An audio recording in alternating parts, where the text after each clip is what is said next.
how's it going? Oh, first video. Here we go. Welcome to my channel. My name's Kiljaedas.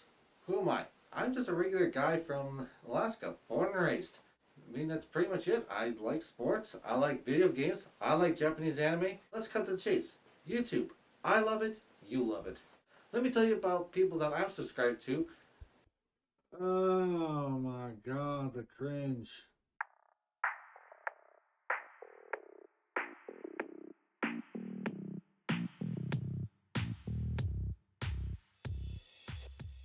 Hey, what's up, everybody? It's Kiljaedas. How's it going? We're back with another Raiders recap video.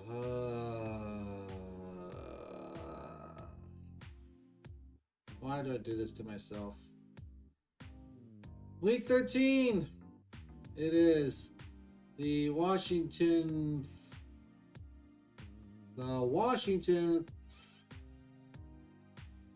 I can't do it. Week 13 is the Washington Redskins versus the Las Vegas Raiders. Wow, I almost said Oakland, but that's probably something that's even more so because we just can't seem to get the glory of the old days out of our freaking heads because the new age sucks. Everyone has been talking about this freaking coin thing. About this guy that flipped the coin, it lands, and the guy writes down if they wins or loses or something like that. I personally thought that was hogwash. And sure enough, it turned out to be hogwash in a negative way. Because what happened when on the game that the Raiders needed to win? The Raiders lose 17-15. Are you freaking kidding me? The offense could not do anything. The defense was holding on their own the entire game, and all the offense had to do was score. But they could not freaking score because they did not play like they played in Dallas. They were dog crap. That's what happened for this one. Unfreaking real. So stupid. So here it is. Let's go over the stats. We normally I compare the two teams as you see here. And then next I'll go and do the Raider players stats when it comes to the leaders of a certain category. If you want to go to the Redskins, go somewhere else. Then again, you might be triggered. You might be one of those people that are triggered because I'm saying Redskin instead of football team. I ain't gonna say the football team. I'm gonna keep calling them the Redskins. See there, right there? See right there? Redskins. You want me to stop saying Redskins? Why don't you change the name to something more competent instead of just football team? Stupid. I don't care if this gets me no views. At this point, my spirits of this season for the Raiders is low.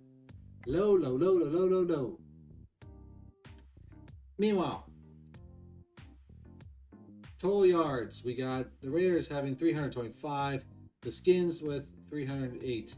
The passing yards was 249, while the Skins was not 196. The Redskins, though, they beat us out in rushing 112-76. Why can't we get the rushing game going? Why is that so hard? I just don't get it. Yards per play, 5.5 for the Raiders, while it's 4.9 for the freaking Redskins. Turnovers, we didn't commit anything, but the Deadskins decided to give us an interception, which was awesome, except for we only came away with only 3 freaking points from it. Offense. Time possession was 33 minutes and 42 seconds for the Foreskins, and while the Raiders got 26 minutes and 17 seconds. Eh. Penalties, it was tied with 6 and 6, but dear Lord, there were some calls that were just stupid. I mean, let's talk about the calls for a second. For the most part, there was only two that I kind of went on. One was the Zay Jones at the very end, when Derek Carr chucked it down. The other one was John Abrams' block. Although to me, what I saw was him going for the freaking tackle, and he was willing to go freaking through. He was trying to get around, and guess what? The guy dropped down. So illegal block my ass. Sorry. I'm sorry, I cussed. Moving on though. Player stats. As usual, Carr is there with 28 for 38, 249 yards. No touchdowns, no interceptions. Good for him, I guess. No, not really. No. Jacobs led the way for running, 13 attempts for 52 yards, 1 touchdown, 4-yard average. Receiving was Renfro, 9 receptions for 102 yards, no touchdowns. Turnovers, of course, none. Defense, of course, we had the 1 turnover, which was the interception for Nate Hobbs. Well, technically, Hayward Jr. was the first one, but I'll just give it to Hobbs. 1 sack, which is from Kuntz. Welcome to the show, rookie. Finally, you decided to show up. That's good. 4 tackles for losses, which was from Perriman, Hobbs, Crosby, and Abram. There should have been more sacks, but for some messed up reason, we just can't tackle the freaking quarterback. I don't get it. Stupid. Total tackles for losses were for 5. Moving on though to special teams, we have Daniel Carlson, 3 for 3 for field goals. His longest was 52 yards, total 9 points. No extra points because we decided to go for the 2-point conversion, and Carr just freaking overthrew Brian Edwards. So freaking. Punting, AJ Cole, 4 punts, 50.5 yard average.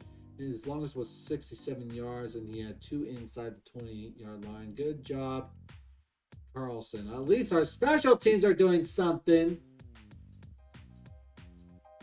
Kick returns. Barber led the way with 1 return for 24 yards. His average was 24 yards. It's whatever. Punt returns. Of course, Renfro led the way with 1 return for only 6 yards. Yeah, no. Here it is. My favorite, no, not really, not favorite portion of the show here.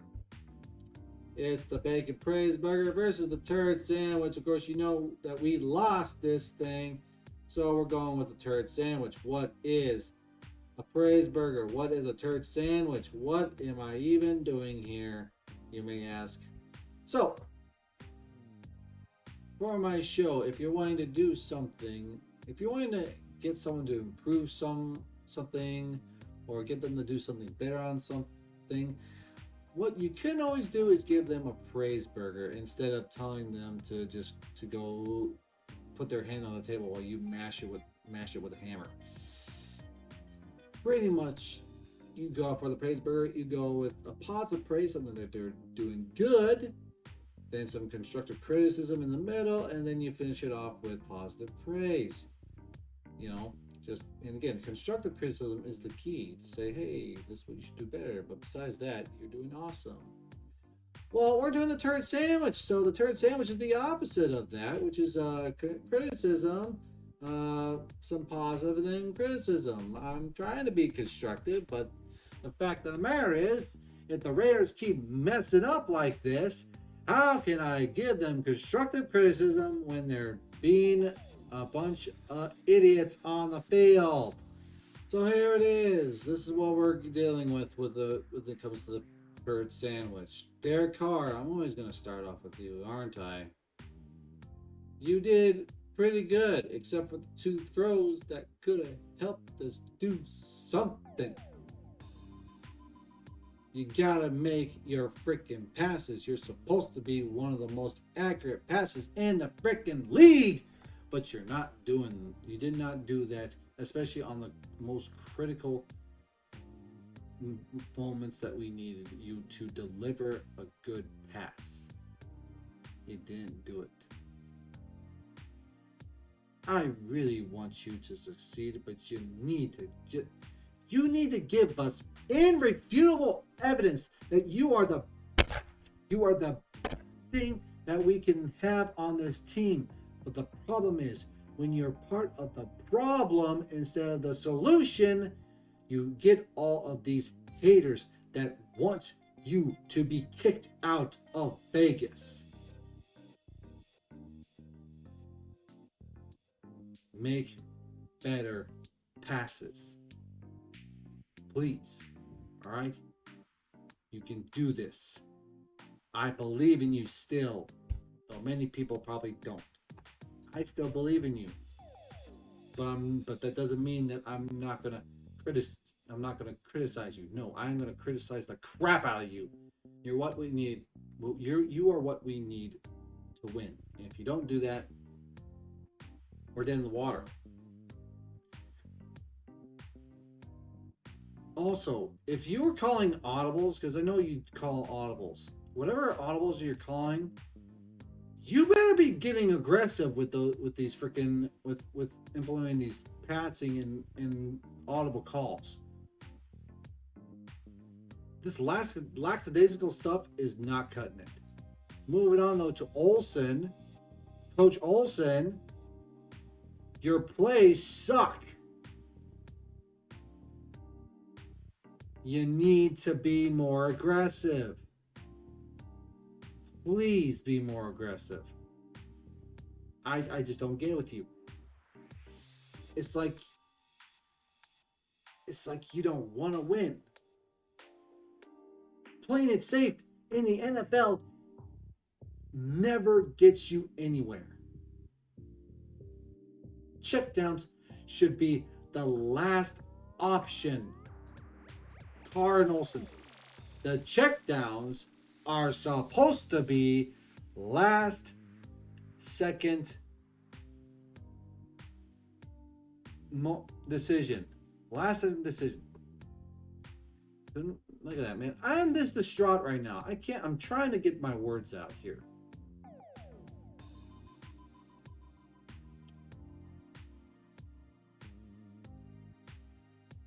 The passing game. Why are we always focusing so much on the passing game instead of trying to run it? I don't know, but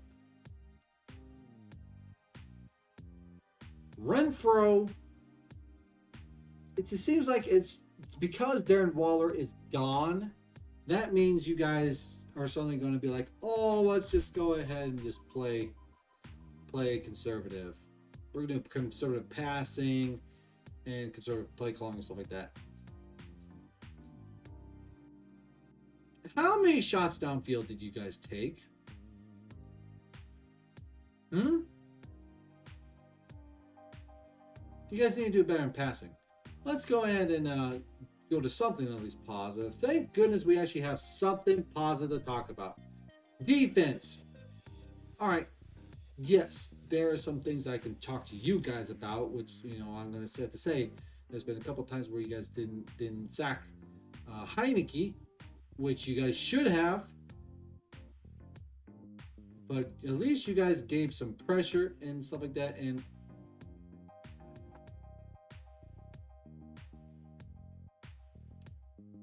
you guys did awesome, and good job on Hobbs and Hayward for getting an interception.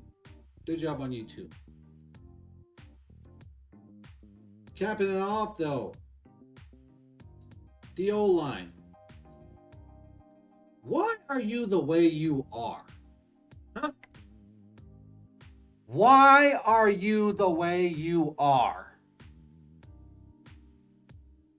Why is it that last week on a Thursday, when you guys had barely had any time to rest, And it was all on the lights in Dallas that you guys decided to play the games of your lives by helping the run game and also Derek Carr being able to fling the passing, and then suddenly, as if to say, oh, our job is done, you guys decide to crap the bed when we got back to Vegas. Huh? Parker? I'm getting sick of you. Why are you getting beat every single time? Huh?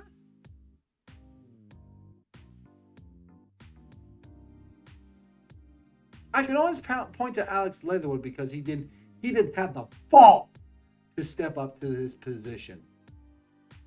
He was not man enough to handle defensive end rushers. But guess what? You're in that position now. Stop freaking holding and get your freaking hands off there. Get in there. And don't freaking hold. That's all you had to do. Why do you got...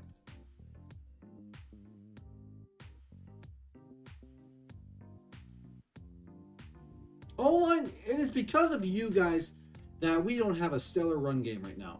That we're like nearly last in the run game. It's your guys' fault. What's wrong with you? All y'all need to figure this out. That's all I'm saying. This just... We're at least one more loss away from where playoffs might not be in our future. That's how bad it is right now.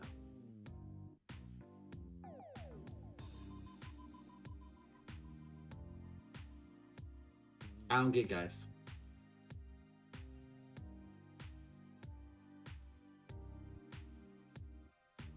We have the potential to beat any team anytime.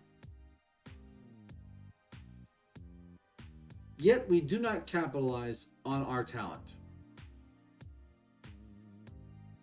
If a star player is injured and cannot make it, we play scared.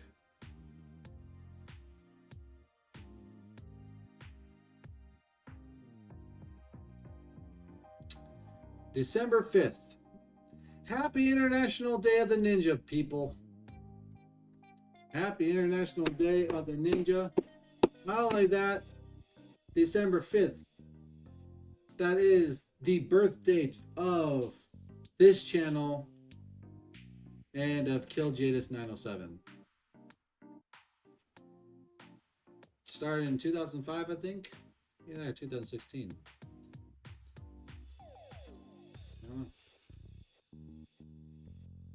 Either way, one hell of a ride. Cringy though, starting off with a mask and now I'm unmasked and in better living conditions instead of a basement. Well, we're going up against a team that could give us the knockout blow. We got the Chiefs at Arrowhead.